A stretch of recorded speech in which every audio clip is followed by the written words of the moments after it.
নমস্কার, আজকের এই ভিডিওতে আমরা আলোচনা করব ওয়েস্ট বেঙ্গল পুলিশ কনস্টেবল 2024 এর নিয়োগের একটা গুরুত্বপূর্ণ আপডেট। আমরা প্রত্যেকে জানি West Bengal police recruitment board তারা প্রত্যেক ক্যান্ডিডেট ইন্ডিভিজুয়াল যে নাম্বার সেটি প্রকাশ করেছে এবং এই নাম্বার দেখার পর অনেকেই চিন্তিত, কারণ তাদের নাম্বার প্রত্যাশার থেকে অনেকটা কমে গেছে। তেমনটাই কিন্তু সন্দেহ বা নাম্বারের কোথাও গড়মিল হয়েছে। তো অনেকেই এই বিষয় নিয়ে পিআরবিকে আরটিআই করার পর ডাব্লিউবিতে কমে যাওয়া নাম্বার কি আবার বাড়তে চলেছে বা বাড়তে পারে, বিষয়টি বিস্তারিতভাবে বুঝিয়ে বলি। যে রেজাল্ট প্রকাশের আগে অনেক প্রার্থীর মনে হচ্ছিল যে আমার কাট অফের থেকে 3 নাম্বার বেশি, কারোর 4 নাম্বার বেশি বা কারোর 5 নাম্বার বেশি, অর্থাৎ সবাই নিজের নম্বর নিয়ে যথেষ্ট কনফিডেন্ট ছিল। কিন্তু আসল সমস্যা শুরু হয় তখনই যখন ওয়েস্ট বেঙ্গল পুলিশ রিক্রুটমেন্ট বোর্ডের থেকে লিখিত পরীক্ষার নম্বর প্রকাশ করা হয়। তখন অনেকেই হতাশ হয়ে পড়ে এবং দেখা যায় যে কারোর নম্বর মাত্র 0.50 বেশি, কারোর 1 নম্বর বেশি বা কারোর 2 নম্বর বেশি, যা তাদের প্রত্যাশার থেকে অনেকটাই কম। এখন অনেকের মনে সন্দেহ যে আমার নাম্বার কমে গেছে বা কমানো হয়েছে বা মূল্যায়নে কোথাও ভুল হয়েছে।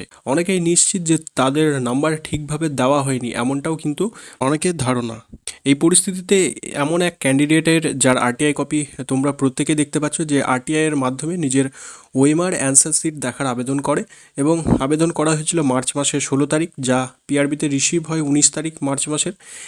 এরপর ওয়েস্ট বেঙ্গল পুলিশ রিক্রুটমেন্ট বোর্ডের সেই আবেদনের অফিসিয়াল রিপ্লাই দেয়, যা এপ্রিল মাসের 7 তারিখ এই রিপ্লাই রিসিভ হয়।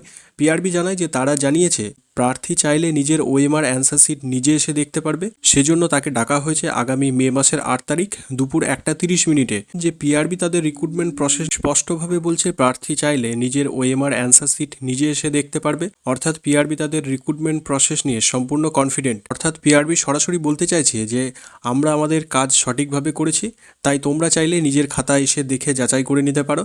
এর মাধ্যমে বোঝা যাচ্ছে যে পিআরবি তাদের সিদ্ধান্তের উপর সম্পূর্ণ আত্মবিশ্বাসী এবং তারা প্রস্তুত প্রার্থীদের সামনে পুরো প্রক্রিয়া প্রমাণ করতে।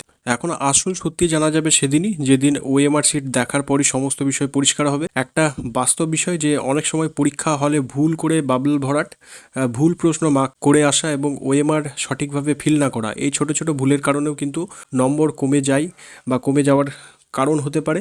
এবার বড় প্রশ্ন, নাম্বার বাড়বে কি বাড়বে না, সেই বিষয়টি স্পষ্টভাবেই বলা যাচ্ছে যে পিআরবি এই বিষয়ে স্বচ্ছ এবং তাই তারা ওএমআর প্রকাশে কোনো তাদের সমস্যা নেই। তাই আজকের ভিডিও এই পর্যন্ত। এরকম আপডেট পেতে চ্যানেলটি সাবস্ক্রাইব করে সঙ্গে থেকো। Thank you.